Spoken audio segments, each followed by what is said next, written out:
Prenatal nutrition is the first step to creating happy and beautiful families. Most, if not all, modern ailments are environment related. The two main factors being improper diet and radiation exposure from modern technology. Without proper vitamins, minerals, and fatty acids, the various organs, tissues, bones in your body will never reach full potential. Combine that with the oxidative stress from a high radiation environment, you have children whose bodies are fighting to survive as opposed to focusing on growing.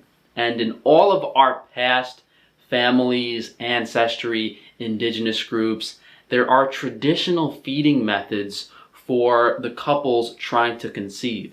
They would consume high quality, nutritious animal foods for a year or two before having the child to ensure the health of the sperm and the egg, and then the woman would continue those high quality nutritious foods while she was breastfeeding for anywhere from 2 to 5 years, and then the child would hopefully be in an environment with ample animal nutrition. And these are going to be 5 foods that will ensure you have a healthy baby. The sooner you start, the better. As I mentioned, ideally a year or 2 before conceiving. To briefly summarize our focuses, we want lots of animal foods for B vitamins, some fresh foods for vitamin C, plenty of sunlight and fermented foods to balance fat-soluble vitamins, both high-quality animal and plant foods for our mineral needs, and of course, some source of omega fatty acids. And there are certainly plant foods that you want to incorporate into a pregnancy diet, and maybe 1 or 2 of them could sneak into a top 10 list, but animal foods have so much nutrition that even if you're consuming something like chocolate for magnesium, it just doesn't compare to 10, 15, 20 other needs. So these top 5 foods are in order of importance, but all of them should be present to promote fertility and developmental health, as well as some other noteworthy foods that we'll mention later, especially some plant foods you guys might be curious about.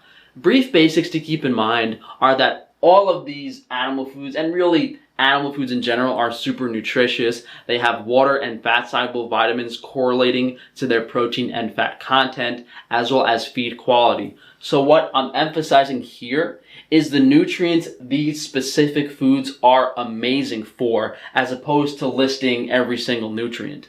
I'm also not talking about macronutrients, carbs, fats, and proteins, and there are some standard Americans who aren't getting enough fat or protein in their diets, but those will come inherently if you're consuming these quality foods. Number 5 is eggs. And if there wasn't a quality concern with eggs, they would be much higher on this list. Since even pasture-raised chickens get corn and soy feed, it throws off the omega-3 to omega-6 ratio, and since the omega-3 content of the mother's diet is super important for the brain development of the child, having too much omega-6 can counter that, throw it off. That being said, eggs do have the preformed omega fatty acids, so if you have a good source that has that 1-to-1 ratio or even higher omega-3, maybe some backyard chickens or a reputable farmer, still a great option. They have large amounts of B vitamins, as with most animal foods, really being the only common animal source of B9 folate. Usually the conventional wisdom says, oh, eat these plant foods, they're high in folate, but there's differences between the animal and plant versions of vitamin B9, and you want the animal version.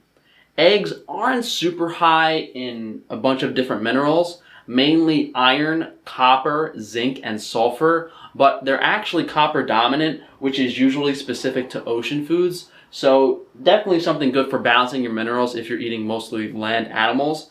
And of course, we have to mention cholesterol, which is crucial for many bodily functions, and it takes the stress off your liver to produce that cholesterol. For number 4, we have grass-fed dairy, notably raw from a local farm. And there's quite a few dairy products you can incorporate into your diet, and each has their own added bonuses or hypothetical downsides when comparing them to another dairy product. Anything that still contains the milk proteins, milk, cheese, yogurt, kefir, has a super high amount of B vitamins. Same with whey protein. Whey is basically concentrated B vitamins and the minerals that are present in milk. Amazing source of nutrition. cream and butter tend to be fat, soluble, vitamin heavy without as many minerals. So for overall dietary balance, it doesn't seem like these indigenous groups or our past ancestors were focusing on, butter and cream as much as they were things like cheese and yogurt and milk. In addition to many B vitamins, dairy has several different forms of vitamin K2, which are higher in the fermented versions, especially cheese, super high in calcium, which is great for balancing the high phosphorus content of a meat-based diet, especially carnivore, and it even has enough iodine to be a maintenance food for your source of iodine. The only thing dairy is really missing is preformed omega fatty acids and high enough amounts of typically plant-based minerals such as copper and magnesium. The two things to really note with dairy are it's high in calories, which is great for breast milk production and just having the fat, protein, and carbohydrate requirements meant for having that healthy child. And it's very approachable. Most people like it. Most people enjoy it. It tastes really good. And you could argue that dairy should be much higher on this list, but we have to keep accessibility in mind. How much does the food cost? Does everyone have access to that really raw, high-quality grass-fed dairy? Does everyone tolerate it? Number 3 is fish eggs. And these would, without a doubt, be number 1 if there weren't pollution concerns with ocean food. That means that they're hard to access. Caviar, roe truly is the best source of omega-3, but some seafood is so filled with toxins that you have to source the caviar, the roe from cleaner oceans such as Alaska, and that makes the accessibility much lower for some people.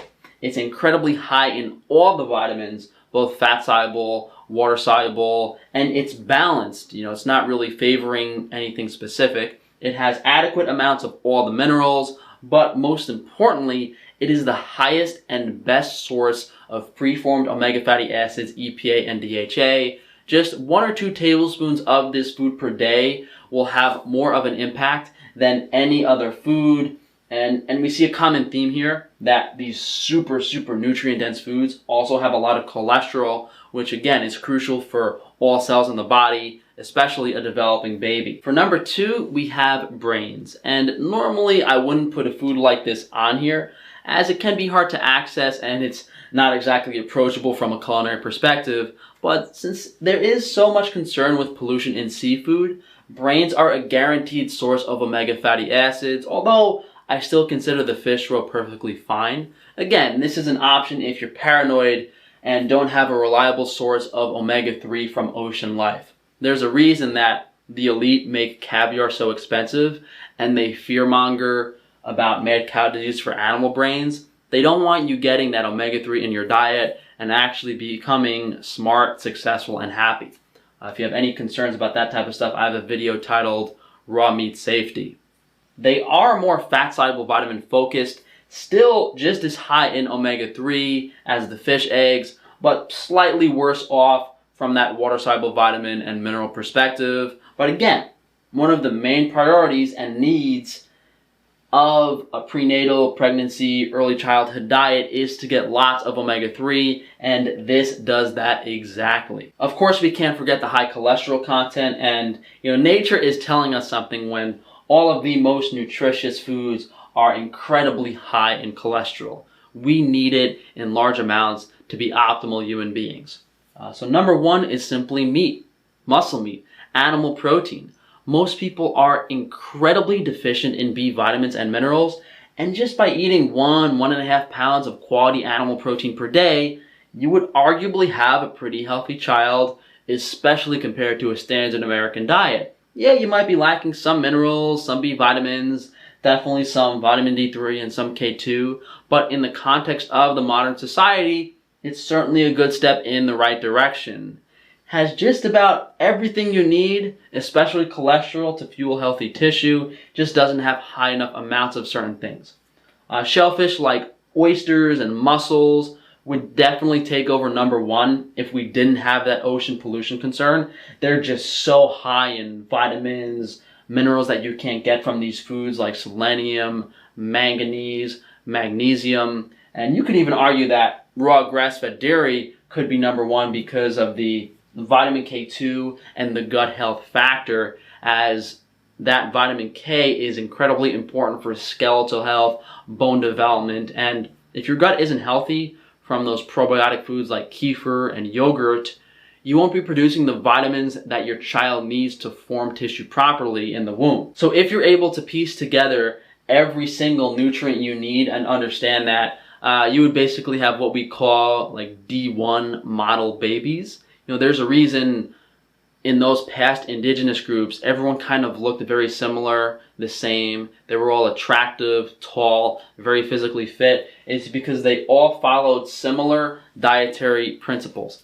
And I will do another video in depth. I'm not sure if I'm going to do it on my Patreon, identifying the different categories of these vitamins, what foods you can and can't get them from, as well as what things you should probably supplement.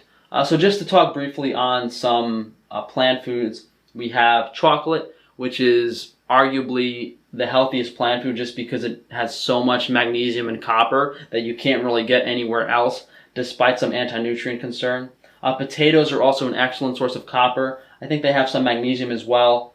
And if you look at different nuts and grains, you can actually isolate minerals you might be deficient in, such as selenium, manganese, molybdenum, boron, things that might have been deficient from a standard American diet that you just need in some reasonable amount while you're pregnant. So thank you guys for joining me today. If you have any further questions, definitely check out my past pregnancy videos and also just watch a bunch of other educational videos on my channel. I do offer consultations via frank-tufano.com if you want something basically laid out for you.